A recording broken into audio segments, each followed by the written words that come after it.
Good morning everyone. Next video में हम लोग ने इंडेक्स क्वेश्चन तक पढ़ा था।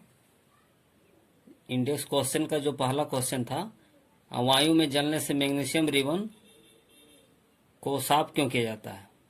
मीन्स मैग्नीशियम रिबन को वायु में जलाने से पहले साफ क्यों किया जाता है। यहाँ तक हम लोग ने क्लास कर लिए थे। ओके, आज हम लोग शुरू करेंगे रासायनिक अभिक्रियाओं के प्रकार।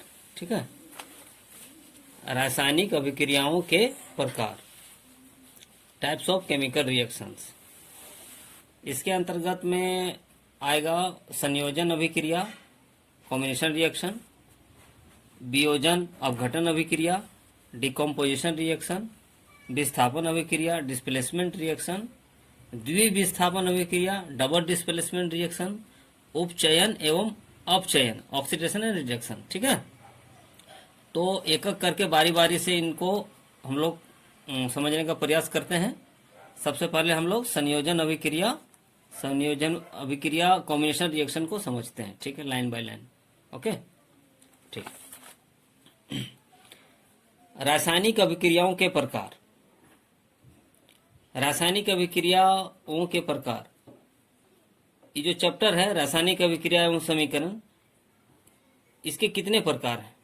ठीक है, तो इसको शुरू करते हैं लाइन बाय लाइन।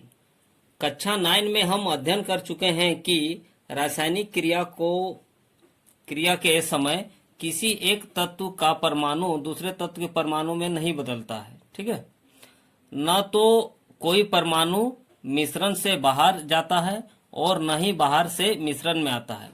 वास्तव में किसी रासायनिक अभिक्रिया में परमाणु के आपसी आबंध के टूटने एवं जुड़ने से नए पदार्थों का निर्माण होता है। मीन्स रासायनिक अभिक्रिया में जितने भी एटम्स होते हैं वो उनको टूटने से और जुड़ने से नए पदार्थ का निर्माण होता है। ठीक है, परमाणुओं के बीच विभिन्न प्रकार के आबंध के बारे में आप अध्याय 3 एवं 4 में अध्ययन करेंगे। परमाणुओं के बीच विभिन्न प्रकार का आबंध, जितने प्रकार का उनका आबंध है परमाणुओं के बीच में, उनके बारे में हम लोग अध्याय 3 और 4 में अध्ययन करेंगे। तो सबसे पहले हम लोग अध्ययन करते हैं रासायनिक अभिक्रियाओं के प्रकार के अंतर्गत पहला है संयोजन अभिक्रिया। संयोजन अभिक्रिया क्या है, तो इसको समझने के लिए सबसे पहले हम लोग क्या करेंगे, एक्टिविटीज करेंगे। ठीक है, क्योंकि हमें पता है कि एक्टिविटीज को समझ लेने के बाद हम लोग कोई भी साइंस के टर्म को समझने में आसानी होती है। ठीक है, तो सबसे पहले हम लोग करते हैं एक्टिविटीज। संयोजन अभिक्रिया को समझने के लिए एक एक्टिविटीज का सहायता लेंगे। ठीक है, तो इसके लिए क्या करते हैं, सबसे पहले एक बीकर लिए हैं। ठीक है, एक बीकर लिए और बीकर में क्या किए, कैल्शियम ऑक्साइड के दानेदार टुकड़े को रखें और इसमें जल को ऐड किए हैं। ठीक है, तो क्या होता है, ठीक है, जैसा कि चित्र 1.3 में आप देख रहे हैं। ठीक है, आप देखें क्रियाकलाप 1.4। एक बीकर में थोड़ा कैल्शियम ऑक्साइड, एक बीकर में थोड़ा कैल्शियम ऑक्साइड तथा बुझा हुआ चूना लीजिए।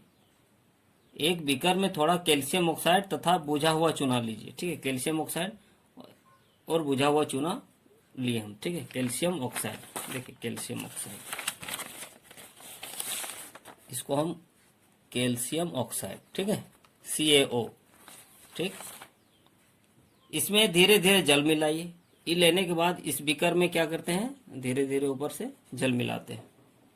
अब बीकर को स्पर्श कीजिए जैसा कि चित्र 1.3 में दिखाया गया है। अब जैसे ही कैल्शियम ऑक्साइड में पानी को डालेंगे और उसके बाद अब बीकर को स्पर्श करेंगे तो उसमें क्या आपको फर्क नजर आता है। क्या इसके ताप में कोई परिवर्तन हुआ, क्या इसका टेम्परेचर में, इस बीकर का टेम्परेचर में कुछ परिवर्तन हुआ, कुछ चेंजिंग आया, बिल्कुल आया होगा। रिएक्शन किया तो इनके ताप में भी परिवर्तन आया होगा। अब देखिए आगे, कैल्शियम ऑक्साइड जो कि नीचे लिया गया है, कैल्शियम ऑक्साइड जल के साथ तीव्रता से अभिक्रिया करके बुझे हुए चूने कैल्शियम हाइड्रोक्साइड का निर्माण करके अधिक मात्रा में ऊष्मा उत्पन्न करता है।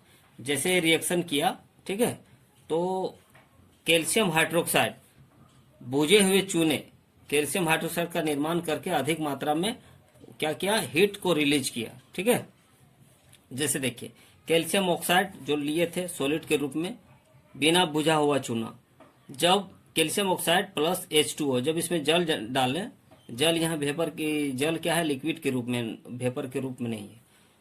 कैल्शियम ऑक्साइड में जब हम जल को डालें तो calcium hydroxide equals, calcium hydroxide जलीय बना बिना बुझा हुआ चूना, कैल्शियम हाइड्रोक्साइड CaOH का होल ट्वाइस, ठीक है।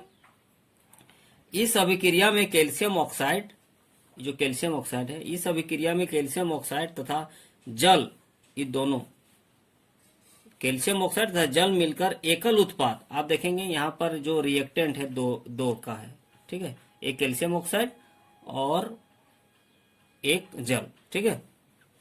इस अभिक्रिया में कैल्शियम ऑक्साइड तथा जल मिलकर एकल उत्पाद, एक सिंगल प्रोडक्ट का निर्माण किया, कैल्शियम हाइड्रोक्साइड का मिलकर एक एकल उत्पाद कैल्शियम हाइड्रोक्साइड बनाते हैं, ठीक है। आप समझ रहे हैं, यहाँ रिएक्टेंट के रूप में कैल्शियम ऑक्साइड और वाटर है और प्रोडक्ट के रूप में कैल्शियम हाइड्रोक्साइड है जो कि बुझा हुआ चूना है, ठीक है। ऐसी अभिक्रिया जिसमें दो या दो से अधिक अभिकारक मिलकर, यहाँ रिएक्टेंट में दो या दो से अधिक अभिकारक मिलकर एकल उत्पाद का निर्माण करते हैं, एक प्रोडक्ट का निर्माण करते हैं, उसे संयोजन अभिक्रिया कहते हैं। मीन्स यहाँ जो रिएक्टेंट है वो एक या दो मिल के या उससे ज्यादा रहे और मिल के एक प्रोडक्ट का निर्माण करे तो उसे संयोजन अभिक्रिया कहते हैं, ठीक है।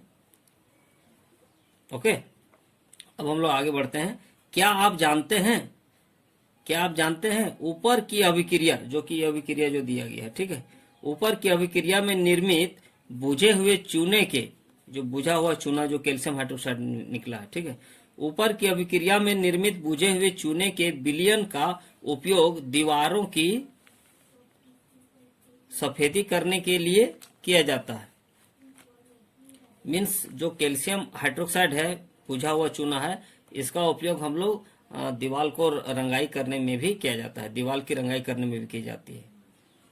कैल्शियम हाइड्रोक्साइड वायु में उपस्थित, कैल्शियम हाइड्रोक्साइड जो है, कैल्शियम हाइड्रोक्साइड वायु में उपस्थित कार्बन डाइऑक्साइड CO2 से, कैल्शियम हाइड्रोक्साइड वायु में उपस्थित कार्बन डाइऑक्साइड के साथ धीमी गति से, ओके,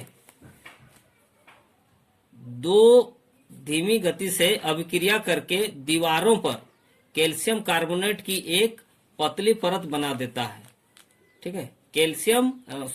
सफेदी करने के 2-3 दिन बाद कैल्शियम कार्बोनेट का निर्माण होता है और इससे दीवारों पर चमक आ जाती है। रोचक बात यह है कि संगमरमर का रासायनिक सूत्र भी CaCO3 ही है, कैल्शियम कार्बोनेट ही है। इसको समझते हैं।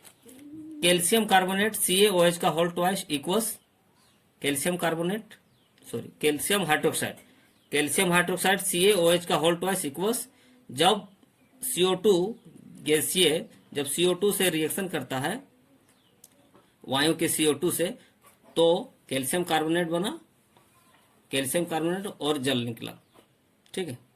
इसको हम लोग समझते हैं कैसे क्या है। कैल्शियम हाइड्रोक्साइड, देखिए कैल्शियम हाइड्रोक्साइड CaOH का होल ट्वाइस प्लस CO2 क्या बन गया, कैल्शियम कार्बोनेट और जल बन गया, ठीक है। बैलेंस कीजिए, कैल्शियम एक, ऑक्सीजन 2 और 2 4, ऑक्सीजन 3 और 1 4, ठीक है। हाइड्रोजन 2, ठीक, कार्बन 1, ठीक, ये बैलेंस्ड है, ठीक है। इसके बाद ये रिएक्टेंट, ये प्रोडक्ट, ठीक है। इधर क्लियर। आगे हम लोग देखते हैं। आइए संयोजन अभिक्रिया के कुछ और उदाहरणों पर चर्चा करें। संयोजन अभिक्रिया को हम लोग किस तरह रूप में समझे थे कि दो या दो से अधिक रिएक्टेंट मिलके एक प्रोडक्ट बनेगा, ठीक है। दो या दो से अधिक रिएक्टेंट मिलके एक प्रोडक्ट बनेगा, उसको हम लोग क्या कहते हैं, संयोजन अभिक्रिया, ठीक है। आइए संयोजन अभिक्रिया के कुछ और उदाहरणों पर चर्चा करें। जैसे कोयले का दहन, जब कोयले को हम जलाते हैं तो क्या होता है, कार्बन प्लस O2, कोयला चूंकि कार्बन है, कार्बन जब हवा में जलता है O2 पर, ठीक है, कार्बन कोयला सॉलिड के रूप में लिए, ऑक्सीजन गैस के रूप में है, जब जला तो CO2 बना, ठीक है। इसको बैलेंस करके देखिए, कार्बन एक ऑक्सीजन दो, ठीक है। तो यहाँ पर रिएक्टेंट में क्या था, रिएक्टेंट में क्या है, दो रिएक्टेंट है और एक प्रोडक्ट बना, ठीक है। तो इस रिएक्शन को हम क्या कहेंगे, संयोजन अभिक्रिया, ठीक है। ओके, इसके बाद हम लोग दूसरा में है, देखिए, हाइड्रोजन तथा ऑक्सीजन से जल का निर्माण। हाइड्रोजन गैस तथा ऑक्सीजन से जल का निर्माण कैसे होता है। हाइड्रोजन गैसीय रूप में प्लस ऑक्सीजन गैस, क्या बन गया, H2O, पानी का निर्माण हो गया। आप यहाँ देख रहे हैं कि जो रिएक्टेंट है, दो रिएक्टेंट है और प्रोडक्ट एक बना, ठीक है। तो ये रिएक्शन आपका संयोजन अभिक्रिया हो गया, ठीक है, कॉम्बिनेशन रिएक्शन हो गया, कॉम्बिनेशन रिएक्शन। सरल शब्दों में हम कह सकते हैं कि जब दो या दो से अधिक पदार्थ, तत्व या यौगिक संयोग करके एकल पदार्थ का निर्माण करते हैं, ऐसी अभिक्रियाओं को संयोजन अभिक्रिया कहते हैं। मीन्स कहने का मतलब है कि जब रिएक्टेंट आपका दो या दो से अधिक रहे और प्रोडक्ट एक बने, उसको हम लोग संयोजन अभिक्रिया कहते हैं। क्रियाकलाप 1.4 में हमने यह भी देखा कि अधिक मात्रा में ऊष्मा उत्पन्न हुई है। आप एक्टिविटीज 1.4 किए थे। एक्टिविटीज 1.4 में क्या था कि जो कैल्शियम ऑक्साइड जो आप लिए थे, ठीक है। क्रियाकलाप 1.4 में हमने यह भी देखा कि अधिक मात्रा में ऊष्मा उत्पन्न हुई, जिसमें आप बीकर को टच किए थे, तो बीकर में ज्यादा ऊष्मा उत्पन्न हुई थी, ठीक है। जब रिएक्शन हुआ था तो ऊष्मा ज्यादा रिलीज हुई थी।